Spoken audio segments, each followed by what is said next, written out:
Şimdi ikinci konuşmacımız Nordtreat şartname uzmanı. Biliyorsunuz ki eğer şartnamede bir karşılığı yoksa ürününüzün ya da bir şartnamede içeriği yoksa onu kullanamıyoruz. Burada denetleyici arkadaşlar var.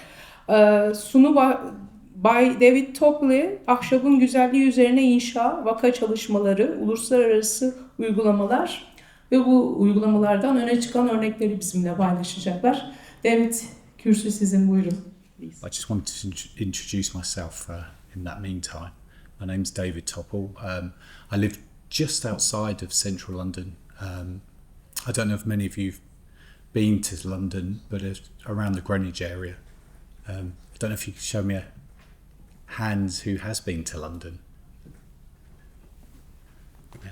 I think we're sort of one of the most visited cities, and I thought it was a busy city until I came to Istanbul on Saturday, and I've been very surprised just how busy it is here. So,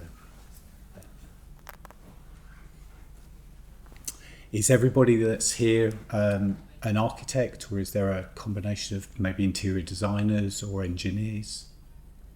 Engineer. Okay, nice to meet you.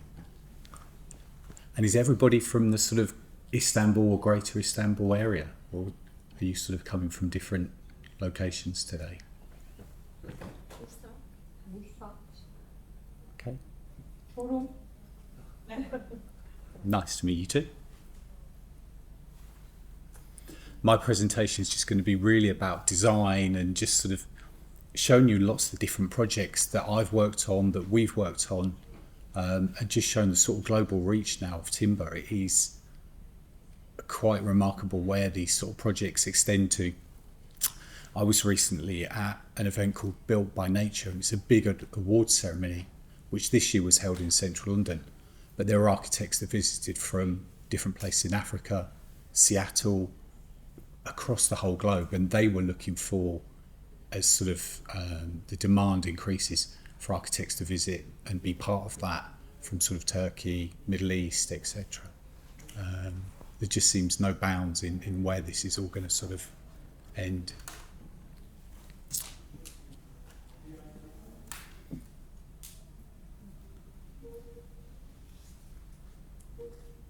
I can see people. Is it okay to start? I saw people desperately running out.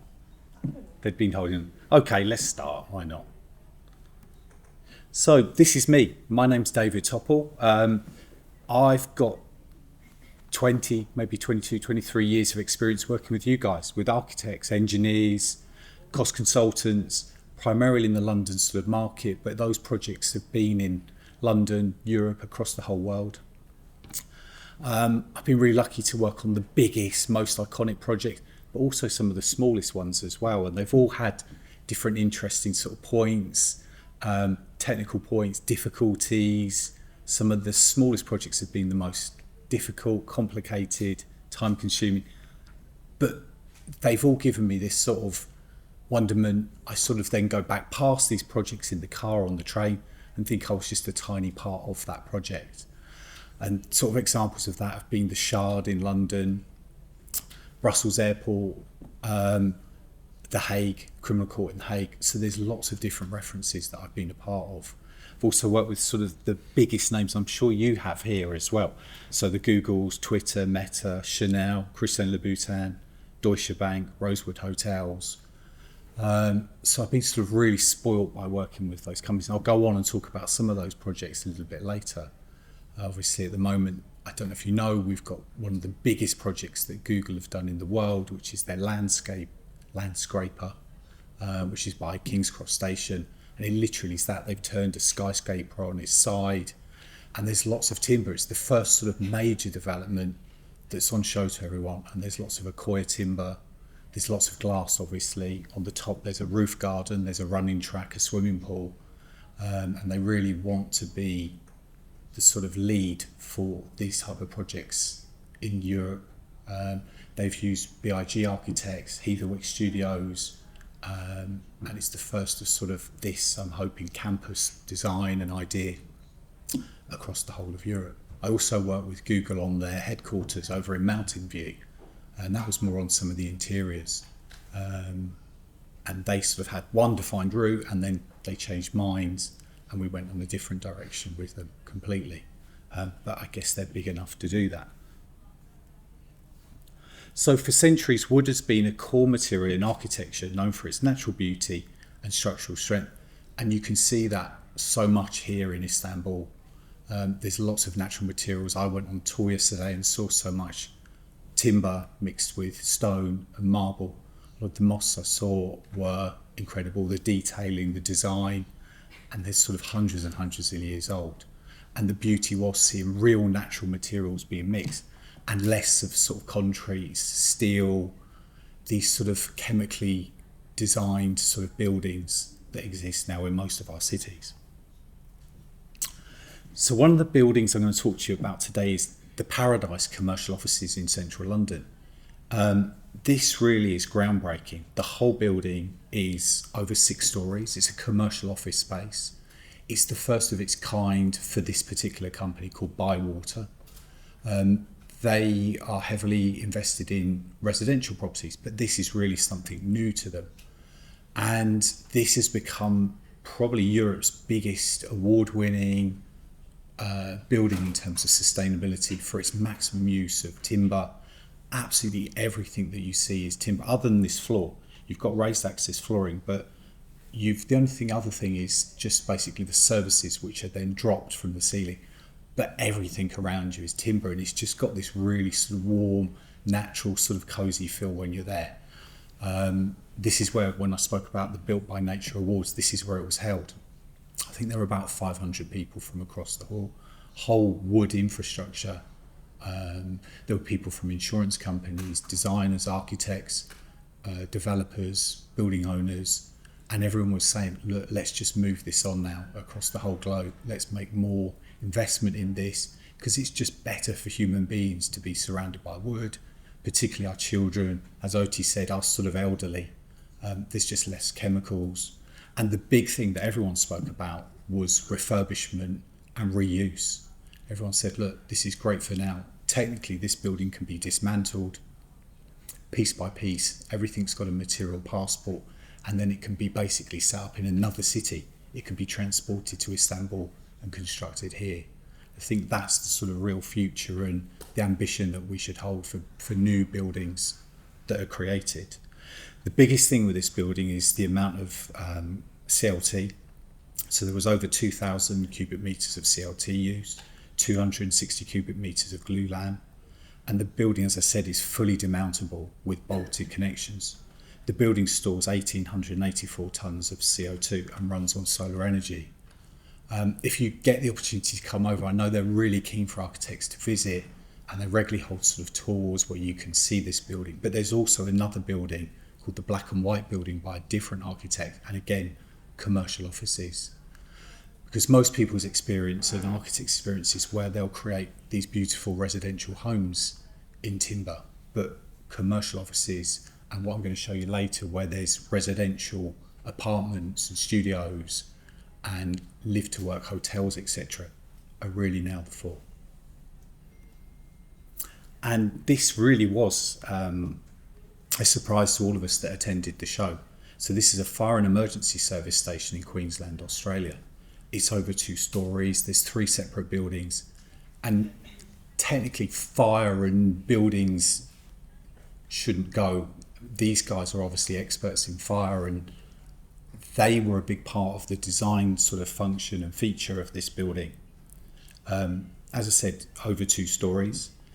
The project stores carbon and supports the Queensland timber economy. They changed all the building codes. They were restricted in the Queensland area by old historical sort of rules, regulations. So the architects, with the fire authorities, with local planning, etc., completely changed and sort of turned things up on its head. And they came up with this incredible fire station. So prefabricated panels have cut waste, dramatically improved the efficiency and decreased building times. All of the timber was locally sourced. Everybody built into it. They sort of said on local newspapers and television, this is what's going to happen, this is the future. And once this exists, we're then going to roll this out across different locations of Queensland. So talking about something really different, these are 63 flats that are in Appelweg, Amsterdam. They are modular housing at its best. They provide high quality accommodation for students, for refugees, for families, and they're created out of CLT forms. As you can see, the whole interiors are timbered, the exterior is cladding, the rooftops, and they've just gone for a really sort of natural approach to their design and for a sort of harmonious place for people to live.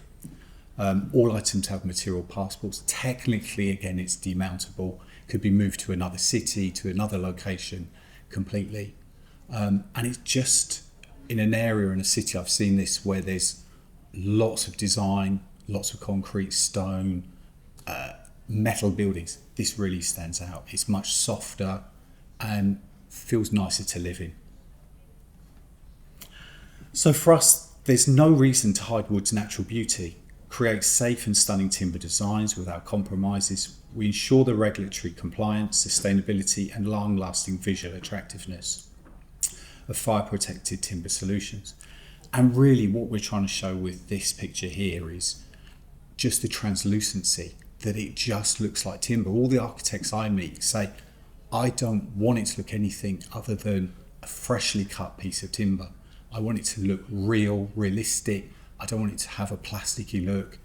I want this to be as natural, as gentle, as soft to live with as it possibly can be. And it really does look like that as well. So when designing with timber, obviously fire safety is not optional, it's essential. At that meeting, we spoke about the biggest threats to timber, and the two things that came up, there's been international studies, are fire and water. And certainly on the fire side of things, we've got a credible solution to offer you and to offer the industry. So I'm just going to play you this little video.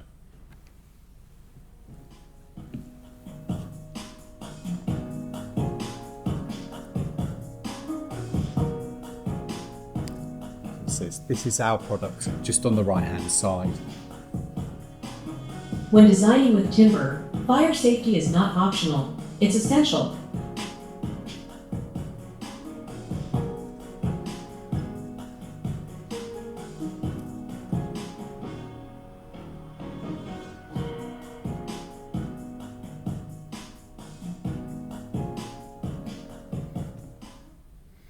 I think what the video shows is, that it stops. It doesn't stop the fire at all, but it stops and gives time, and you can see it's burned right through the front and then the back and through to the exposed brick here.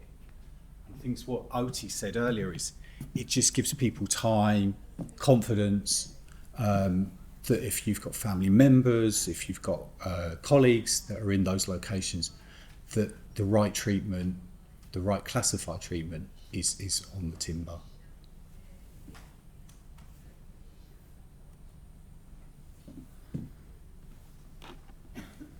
So our solutions are varied, and they cover solid wood cladding, thermally modified timber, CLT and glulam, and interior panelling and wood-based products. Nordtreat has developed a unique flame retardant chemistry which is effective, bio-based as we've said, and safe to use in both indoor and outdoor environments for the most commonly used wooden construction products out there. We've also got this fantastic range of 39 curated beautiful colours for solid wood and 5 for thermally modified timber. But in my experience, the vast majority of architects I speak to and meet like our blacks or the white. We have got projects that have happened with the colours. The beauty we've got is if you've got a specific colour, whatever your favourite colour, or if there's a commercial colour or colour you want us to use, we will match to that colour. We've got our own in-house colourists and experts that will do that, and we'll provide samples to that colour or around that colour as well. And all we would ask is a specific wood sample. So if you were using Douglas fir or pine or spruce, if you can provide that sample to us and a colour reference, so if you're working to a RAL colour or an NCS or Pantone colour, we'll work with you to achieve that specific colour. And the results are absolutely fantastic, and we can turn those around really, really quickly. and we'll interface you with that person or the team that does that as well. So you can say, actually, I'd like it one shade up, one shade down, and we'll make it very, very specific to you. And we'll record that. And then if the project happens in 6 months or 9 months' time, we've got a record of it, and we'll say, that's what we'll manufacture our product specifically to. So sustainable fire protection, OT highlighted some of these, and these topics are what I talk and present to architects every single day. They're the sort of questions and the necessities that we've got to provide. So the biggest thing to mention, as we've said before, is that we're bio-based. We've got extremely low VOCs. There really are no harmful chemicals in our products. The biggest thing that we can offer you is an EPD. I know that London architects are saying to me now, no matter how good the product is, if it hasn't got an EPD to back up the product, they will not specify it. There may be products that look or perform better, but if it hasn't got an EPD, it just won't be specified. So we are strong in that, and we've got all of the technical data sheets, EPDs, that you're going to need. They're readily available on our website, or I can provide those individually to you as well. We're BREEAM compliant. Also, we meet LEED V4 beta criteria. We've got an M1 emission classification in France. We've got an A+ indoor air quality.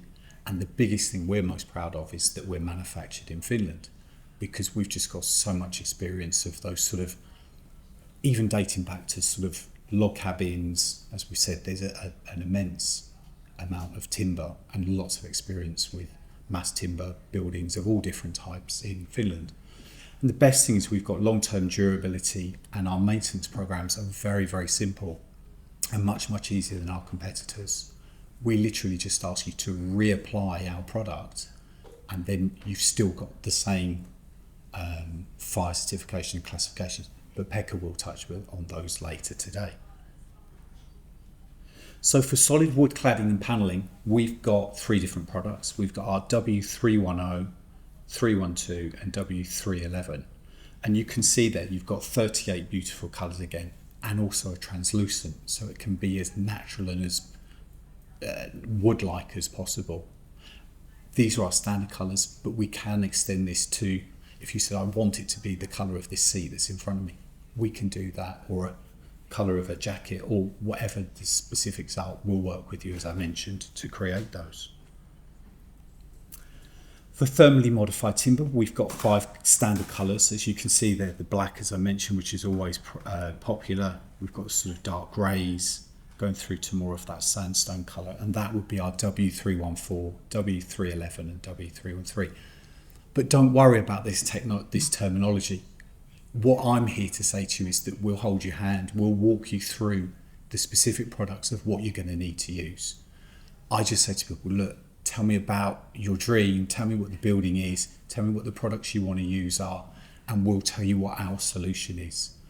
We've got technical teams that can jump on Teams calls with you, and we'll just ask you very, very sort of key information and say, actually, all you need is this product. We'll then create samples, and we'll just do everything for you effectively, provide all of that technical information. We've got all the certifications, the classification information you need. If you say, well, look, how does it work? We can give you real world project references and say, we've used it in, as you said, Poland, we've used it in the UK, in France, in all of these different European markets, which are recognised on the global scale. For CLT and glulam structures, we've got our W310 again, W101, and they meet Euroclass B classifications. For wood-based panels and other interior designs, W310, W212, W312. But those numbers won't mean a lot, as I said to you at this stage, but that's what will give you more sort of training and more information and confidence to use as time goes on. So for me, the important bit is back to the design. So I'm going to show you some highlights of our reference cases and a little video again.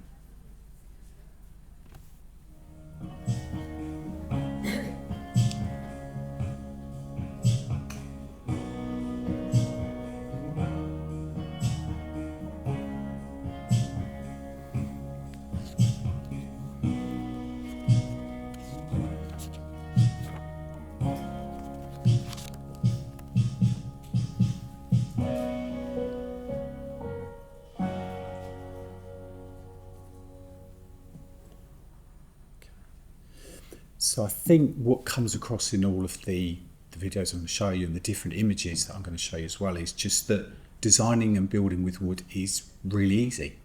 If you're equipped with our sort of technology in terms of our product, our knowledge, our experience, we just want you to design. We want you to create something that's wow, that's incredible, that I'm going to say will really put Istanbul and Turkey on the map. It's happening in other sort of European cities where people are being given license to really push the boundaries, because that's what people want. They want something different now than just, I'm going to call it a box, and that box could be in any city. So you can put some of sort of Turkish history, design, certainly into a timber construction.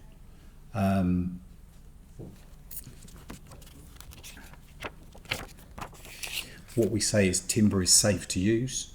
It's extremely safe to use. It's really nice to live with. As I've said, it's comfortable, it's calm, it's cozy, whether it's on the interior of a building or the exterior. There's just something nice about wooden buildings that, for me, doesn't exist with sort of cast concrete and different industrial materials. And you can add colours. It doesn't have to just be on the external cladding. Just to clear, we can add, as we said, corporate colours, different looks. You can have an aged look. We can create anything really and truly in partnership with you.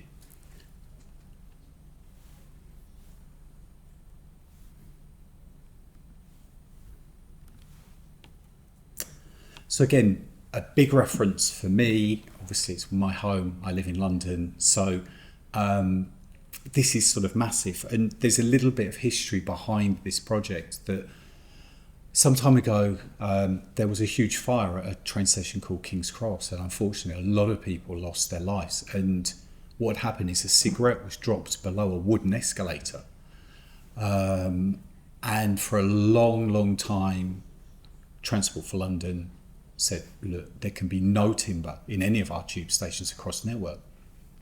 4 million people travel on London Underground every single day. Overall, there's 9 million across buses and trains, but specifically on the tube network, there's 4 million people every single day.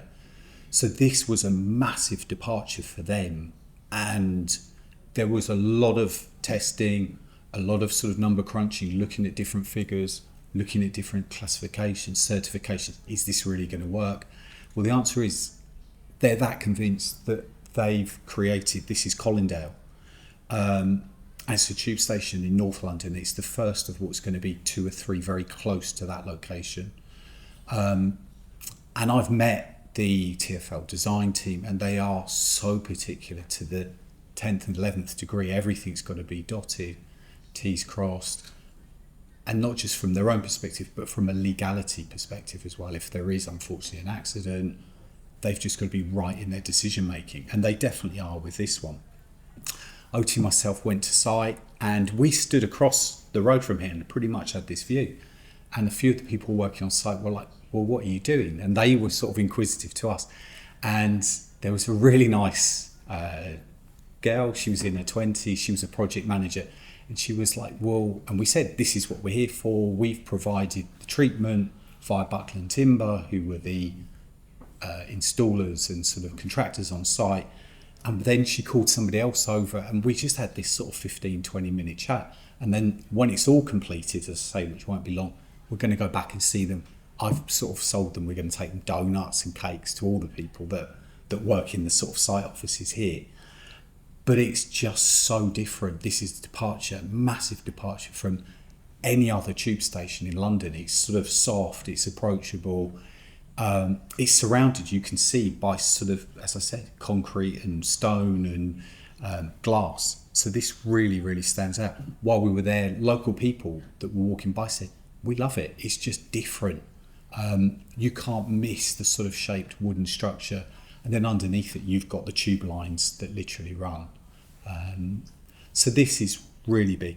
And then Buckland Timber said about the project itself, large structures visibly incorporating timber are increasingly used, especially in public sector buildings, because they contribute to sustainability credentials of the project as well as being aesthetically pleasing. These structures must fulfil strict fire regulations, and together with Nordtreat, we can now provide a sustainable solution. And up until that point, they couldn't provide this solution. It would be it would be an adequate solution and a good solution, but it wouldn't give you this look at all. It would be a white or a colour that was painted. So people would then question, is it timber? Why would we use it, etc.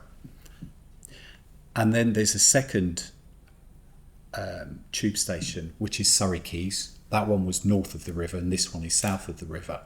And this is different, where basically this is the ticket halls. You walk into the station, this is the whole internals have got timber. And again, this is a massive, really exciting and big statement by London Underground to do this. Our product offers the solution with droplets. It's also, the classification is that it's certificated as a B class product. And it's a busy station. Basically, there's going to be thousands and thousands of people that use this daily.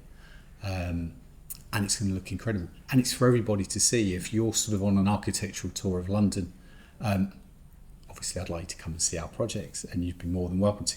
But come and see these. These are open to everybody. And obviously there's a lot more projects, but these are sort of critical in terms of their mass transportation and mass use projects. And again, somebody else from Buckland said this, Nordtreat's flame retardant solution is perfect for us. Besides providing the required BS1D0 reaction to fire performance, the product is waterborne, so it's non-volatile and suitable for the on-site and off-site treatment of our large CLT and glulam structures. I also find the range of translucent colours very useful. And Buckland Timber have got no affiliation to us at all. They use all the different products that are out there. They're a big company that provides lots of different solutions.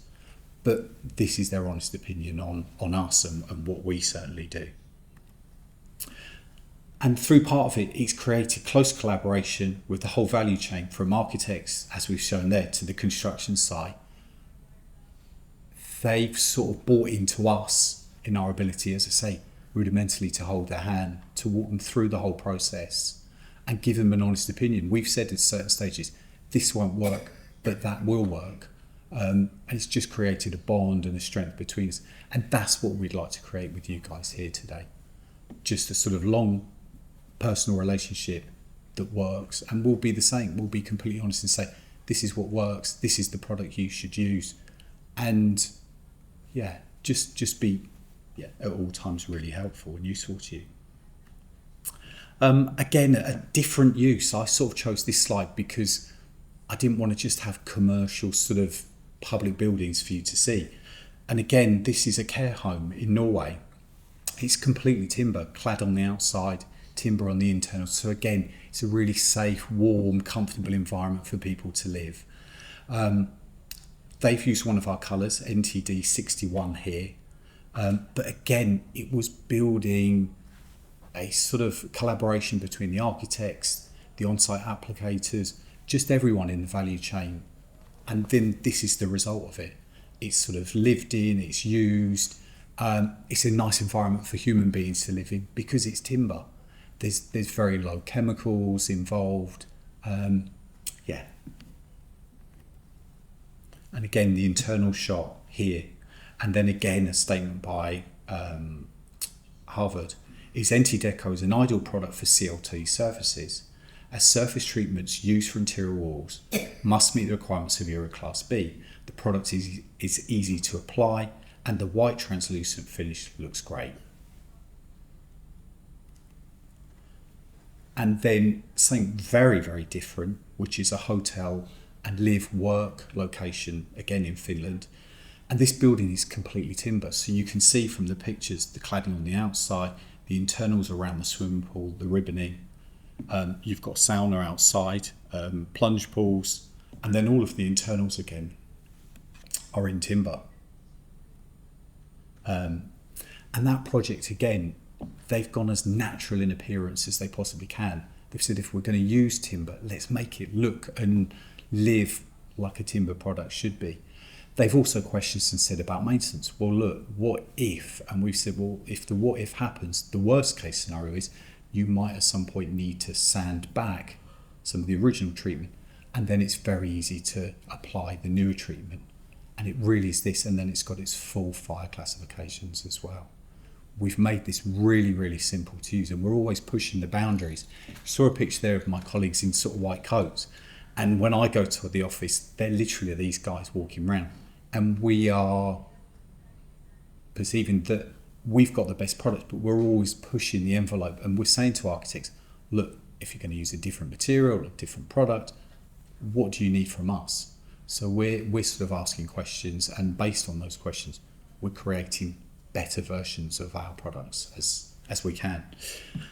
And then talking about this, building on the beauty of wood. So our solutions are available for most wood species.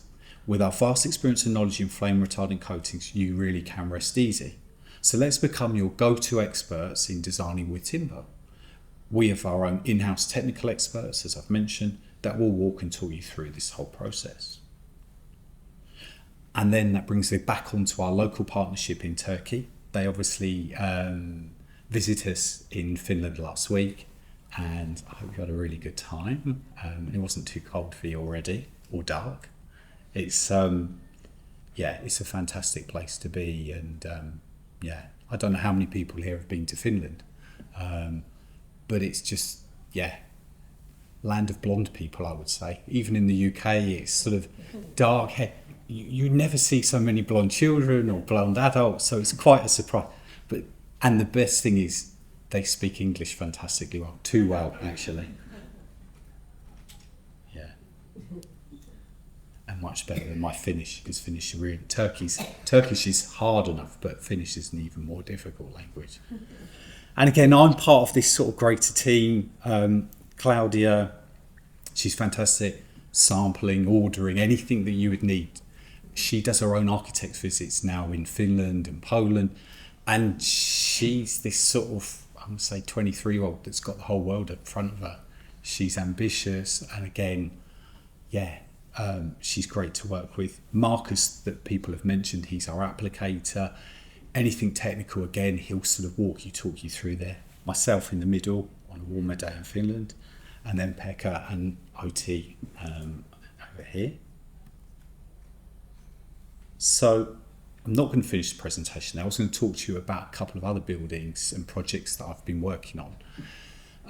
One I mentioned was the Google building, which is at King's Cross Station, and it's a landscape, and it really is that. It's just this huge 4-story skyscraper on its side, lots of glass, lots of timber. It's Sequoia timber, and based on the fact it's for Google, lots of people, lots of architects have visited, and they've said, oh, well, we might consider doing that. And then they're now talking to their clients and end users and customers. So there's this real traction around that building. There are other landmark buildings in London, but this has really put timber on the map in a big way. It's incredible to see. It's the first thing you come out of the tube station and you see it. Because of the power of Google, they've actually had their own tube station entrance built as well, because they're such a big company. But what it does, as I say, it gives that natural timber look credence, and a statement, certainly in London and Europe, because if you come in on the Eurostar, you can't miss that. So if you come from Paris or Brussels, you can't miss this building. So for me, I'm hoping there's going to be a big sort of rollout of that type of buildings, and I'm sure there will be. And then another project, I mean, there's lots of projects I could talk to you about working on, was for BP. And you'd think that BP was sort of potentially one of the sort of less environmentally friendly companies, but you'd be completely wrong. I did their headquarters in London. And the outset, they said, we've got to be the most environmentally green, sustainable company that exists. They hired environmental consultants. So they're sort of things to me where we've got to have any product that comes to site has got to come on an electric vehicle. There can be no packaging, or if the packaging that comes has to come, it's got to be completely recyclable. This has got to be proven. Every single product has got to be traceable.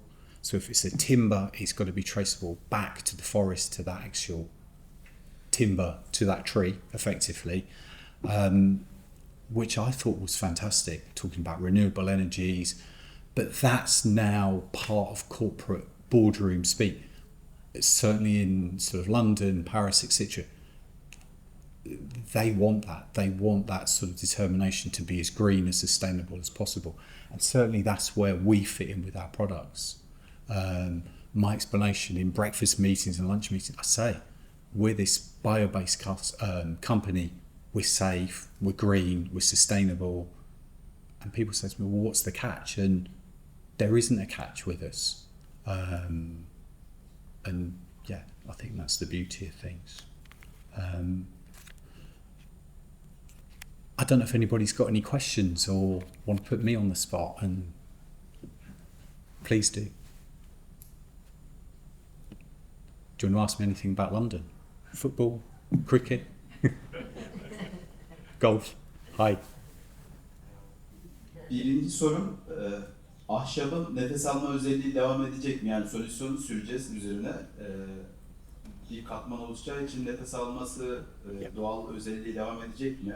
Onu soracaktım. İkinci sorum, çok farklı renklerde yapabileceğinizi söylediniz. O ahşabın doğal dokusundaki hareler gitmiyor mu? Onu soracaktım. Kalacak mı yani o kendi dokusundaki hareler? Desenleri diyelim. Üçüncü sorum da şu. Binanın dış cephelerinde kullandığımız vakit yağmurdan da koruyabilir mi? Bina yağmur yağma şekline göre, daha doğrusu nemine göre bazı bölgelerde renk değişimleri oluyor. Onunla da işe yarıyor mu bu ürün? Bir de son sorum, eski binalarda da uygulanabilir mi? Bu İstanbul'da çok fazla yangın oluyor eski binalarda. Hani basit bir çözüm olarak en azından işe yarar mı? Bunlar sorularım. Bir şey daha rica edebilir miyiz? Kendinizi de tanıtır mısınız? Kim soruyor? Tabii, Regaip Adem ben, mimarım. Firma ismi Lorien Mimarlık. Thank you for your questions. Some of them are what I would say are technical questions, and I would refer them to Pekka, if you don't mind. Are you able to stand up, Pekka, and come back? In terms of some of the colours, I'm going to show you some samples in the break, and you can see the exact finish and feel them by hand, and you'll still feel the grain and texture and colour, because ours aren't specific colours. I would describe them as tints, and you'll see those as well. And in terms of external use, Pekka will cover this as well. We've got lots of experience. Obviously, being based in Finland, you've got extremes of heat and sun at different times of the year. But we extensively test them. But we've got lots of good examples. And again, we could put you in contact with the architects that originally specified those products, or the building managers and maintenance companies that still are on site. And they'll say, look, this is what we do. This is how it's performed. Are you able to expand a little bit on that for me, sir? I was actually waiting to answer for the water vapor permeability question. Yes, okay.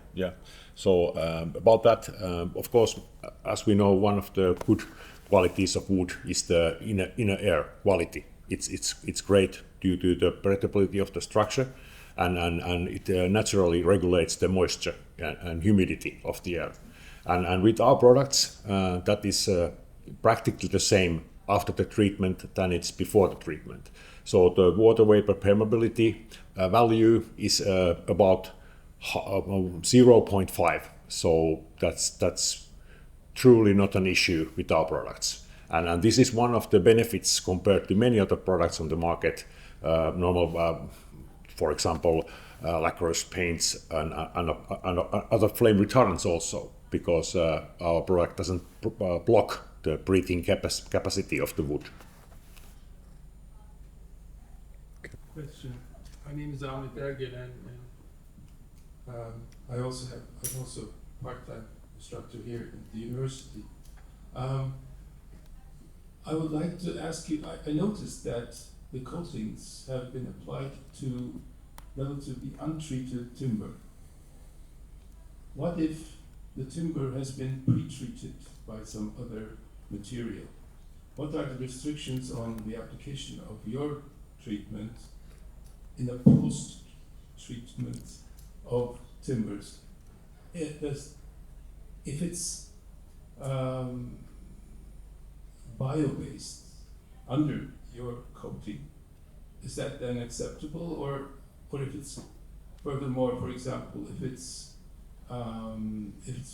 been treated against, let's say, decay, termites in some chemical way, then is your product still applicable? Connected to that is in traditional houses, you will see in Istanbul quite often, the paint is actually a covering material. It's opaque. Once that has been used, how much of your product can you actually apply? Under what circumstances? Under what restrictions? Okay, thank you for your questions. Quite a vast complexity on those. So please, I try to answer. Yeah, if you can refresh my memory if I forgot some parts of the question. But first, of course, in a way, the fire protection, the classification is valid only for the tested combination of products you have on the wood. So basically, our product is great for renovating old buildings, but you need to remove the old varnish, old lacquer, old paint before using our products. In some cases, you might have like a varnish-based products which are absorbed to the wood, oil-based, and there are certain cleaners, detergents you can use to get rid of most of the oil. But of course, still the applicability needs to be tested, and the level of like the cleanest level of the wood need to be tested before application.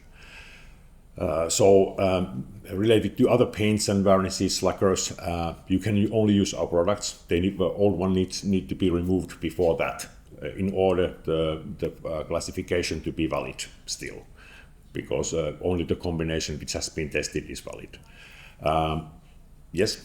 How about impregnation? If the wood's been impregnated by either by applying it later or by vacuum impregnation. Yeah, that's a very good question, and actually I'm going to a little bit touch that in my presentation also. But unfortunately, okay, but anyway, I'm going to answer. Yeah, answer. Yeah. So that depends, of course, what the impregnation. There are pros and cons.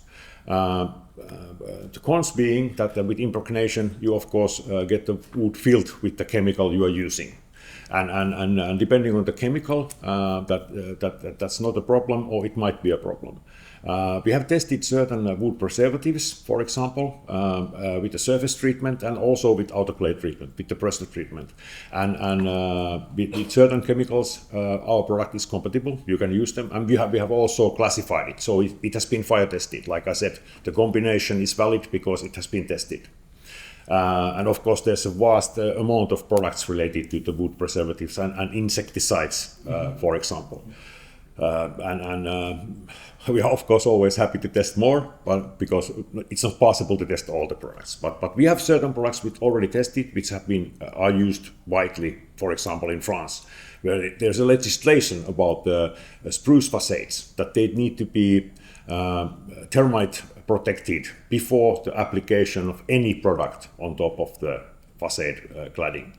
So that's of course one thing. And the chemistry used on that, based on the chemistry of a product, somebody is requesting info from us. Of course, the chemistry also can give us a hint what we can expect. Okay. One last thing, maybe, I'm sorry, it's too long, but no, it's okay. In a very specific case, if the cladding of the building is going to be painted with a bio-based paint of the original formula from 19th century, let's say. If we are to repeat that, which we are planning to, would that enable us, for example, to use fire protective coating on top of that? Because we want to have a very specific color, that's a very specific color, sort of a reddish, a very dark red, wine color, really, that you might see in a lot of residences or mansions along the Bosphorus, for example. If that was applied, which was very bio-based, let's say, a lot of them are not, but in this case, would you be able to fire protect the facade, for example? Okay, again, we are on the same question, whether the product, the product is biodegradable or bio-based. It doesn't matter per se. Of course, it can be tested, but without the proper testing procedure, with that combination, it's practically impossible to answer that question. But of course, the starting point is pretty good, because if you have bio-based product or biodegradable product, it is certainly possible that it doesn't object or resist the absorption capacity for our product.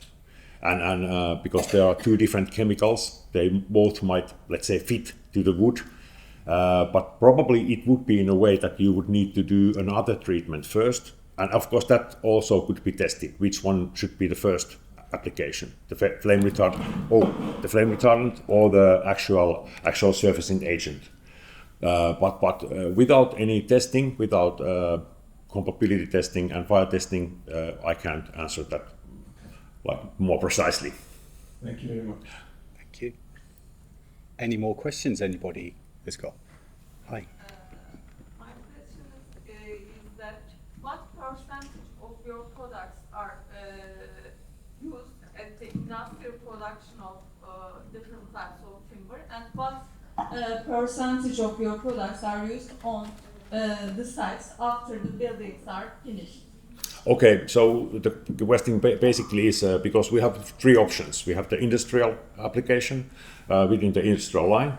We have the off-site application. This is practically the industrial application, but for example, for the huge glulam or CLT elements, there is no line. Or actually, there are a couple of lines in the world, but let's say normally the on-site method is used in industrial conditions, and then there is the on-site treatment, like the treatment on-site after assembly.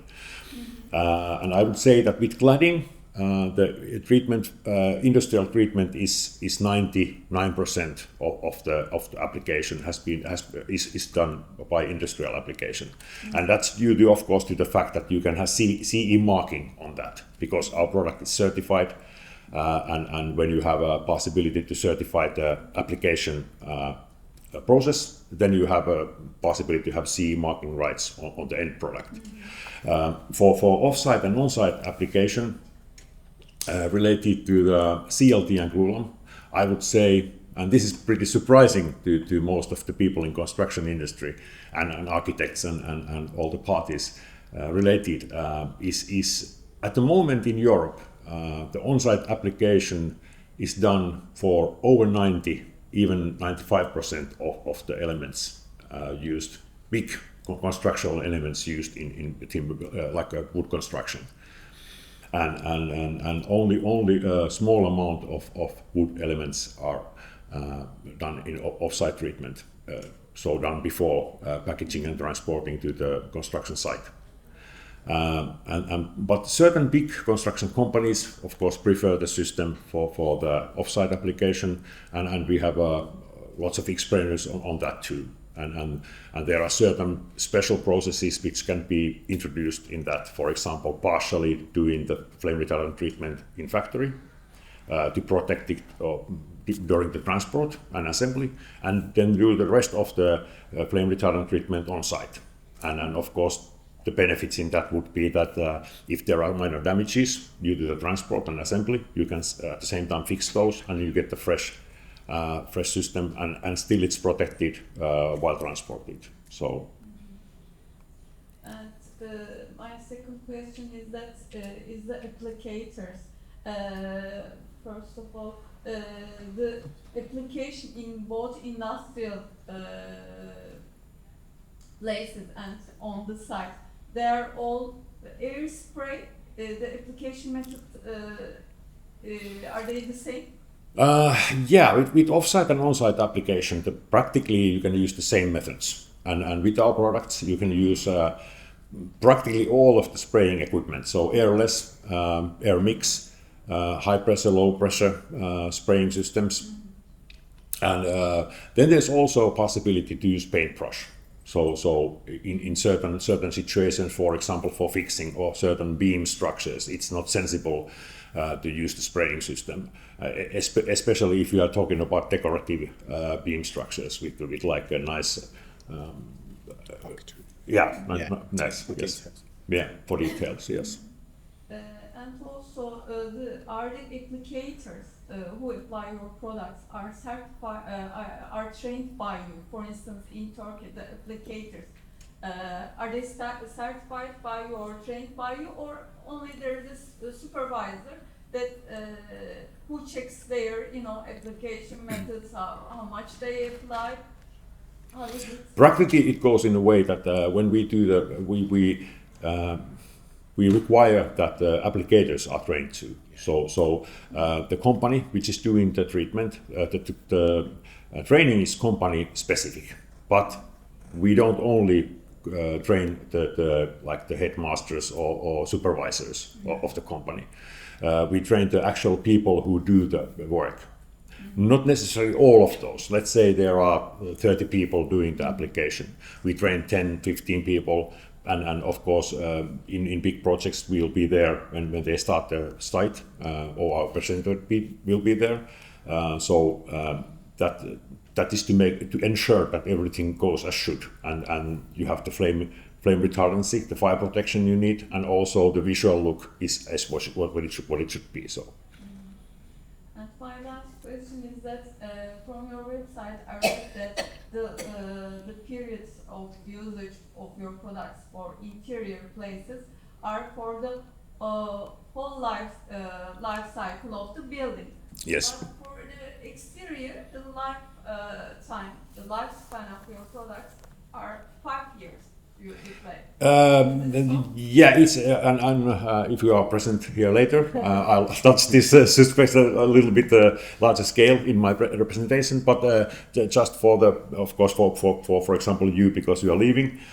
So for interior, like you said, the flame retardancy is valid for the technical life cycle of the wood material, unless there is a mechanical damage or water damage, for example, of course.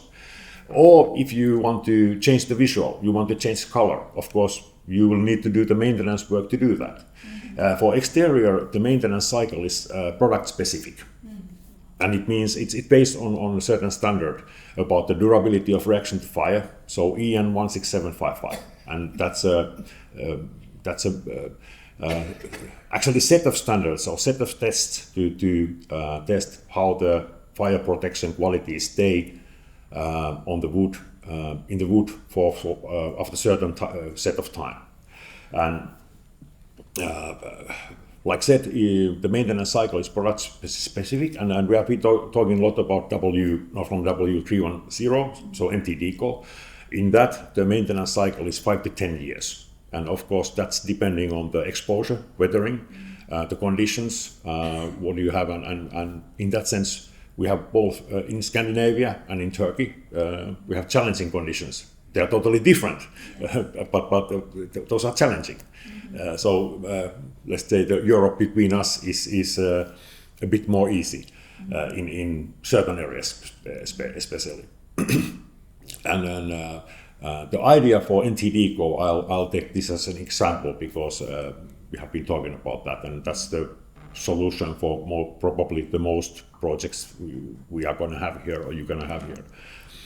So the first inspection for the maintenance is done 5 years after the assembly and application of the product. And in that inspection, you can evaluate and estimate when the maintenance treatment should be done. So it's not 5 years the maintenance cycle. it's 5 to 10 years. And in certain very rough areas where with harsh conditions, lots of exposure to UV light, water, wind, extreme temperature changes, it of course might be near that 5-year mark. But then of course you can estimate that when you do the first inspection. And on the structures and on the areas which are not so harsh, it can be even 10 years. And for example, structures which are covered, for example, balcony structures, terrace roofing, and like that, still they are in exterior conditions, it might be 15 years. So we want to be very honest about this. Most of the, I'm not bad-mouthing anybody, but it's easy to say it's 10 years. And of course, every one of us knows that there are rare chemicals, surfacing agents, which last for 10 years. They are rare, really. And in a way, we want to be open. And for example, our results from Fund 16755 support this. So in that, the maintenance cycle for like normal average conditions for exterior surfaces and structures is 5 to 10 years. And that's the way we are gonna, we have been seeing that for a long time. And now, of course, we have been using NTD almost for 10 years. So we have pretty good idea what's the real durability and real maintenance cycle for the product. And my very last question, are your products for only suitable for only horizontal surfaces, not vertical? Our products have been used also on vertical surfaces, and of course that depends a little bit on the total structure, what's the exposure. The extreme example is that in Helsinki we have this open seawater, like a swimming pool area. Lidos. Yeah, and the terrace material and the NTD it's not developed for that, and we clearly said it's not used on the terrace. It's not used. It's not developed to be walked on. Mm-hmm. But because there was no other solution, the fire protection has been done with NTD and it has been now maintained once, and they have had no problems with that. So, of course, if you think it like realistically and consider the maintenance cycle to be a realistic one, you can use it on also on vertical surfaces. But of course, the wear and tear will be much harder, and depending on the conditions, rain and what you have. And for example, in Turkey, the UV light exposure is very high. Thank you very much. Sizi de tanıyabilir miyiz? Onlar da tanısınlar. I am Yasemin. I'm a chemical engineer. I used to work for construction chemical producing companies and wood coatings producing company, water-based, UV-based. Okay. Nice to meet you. Yeah. Very nice to meet you, and Look forward to talking to you at lunchtime. yes, and thank you very much for the good questions. Are there any questions from the back? Because they're very quiet. There. Hello. Hi. Thanks a lot for coming to Istanbul. Welcome. To Thank you.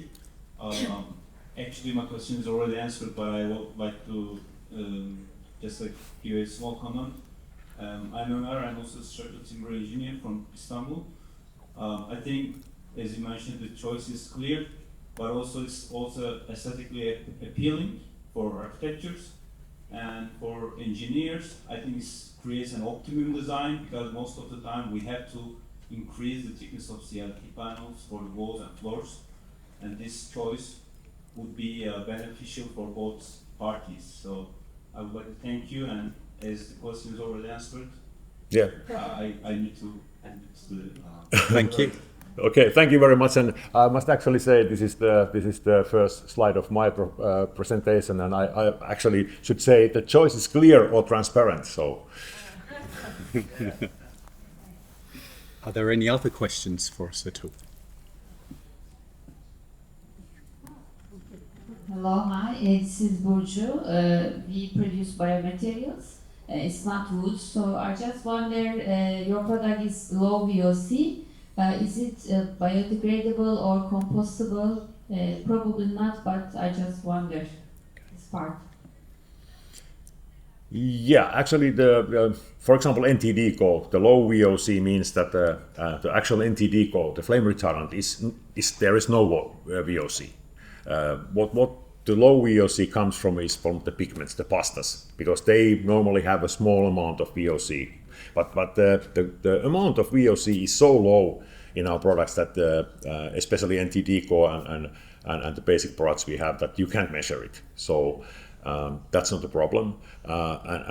When it comes to the let's say biogradability or that the product itself, when you do okay, I know now there are some companies which promote their products saying they're biogradable, and they are great because of that. I don't know if that's a good idea that you have a biogradable product and you try to protect the wood, but in a way that when the building's life cycle is over, what happens at that point, and I'm going to get back to this also in my presentation, but you can discard the wood as a normal wood waste, or you can recycle it because it's non-toxic, and of course in that sense, when you can recycle it or use it as or regard it as a normal wood waste, it's biogradable at some point anyway. For example, using for energy purposes, there is no toxic fumes or toxic smoke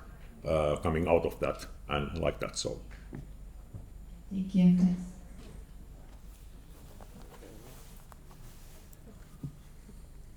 Thank you.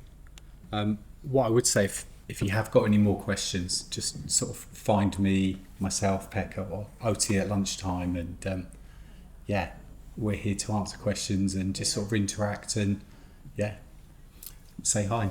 Yeah, and we have visitors cards with us, so just boldly come and took us by the sleeve, and you can get our card if you want to call us or email us. So because time is limited, and we have only one day for this at this point, but we can start from there and continue in the future. I think that's what I would sort of say. Just use this as a starting point. It's a very sort of short get to know Nordtreat experience, but what we like to do is come to you in terms of sort of a breakfast meeting or lunch or online meetings, and just go through the product collection and maybe introduce some of our more technical people and our partners working alongside us as well. I think öyle vakti geldi. Herkes toparlandı. Bir şey mi söyleyeceksiniz? Minik bir ek yapacağım. Şu ana kadar gelen haklı olan sorularda karşı bir de ayrılacak olanlar varmış. Onlarla ilgili minik bir ek yapmak istedim.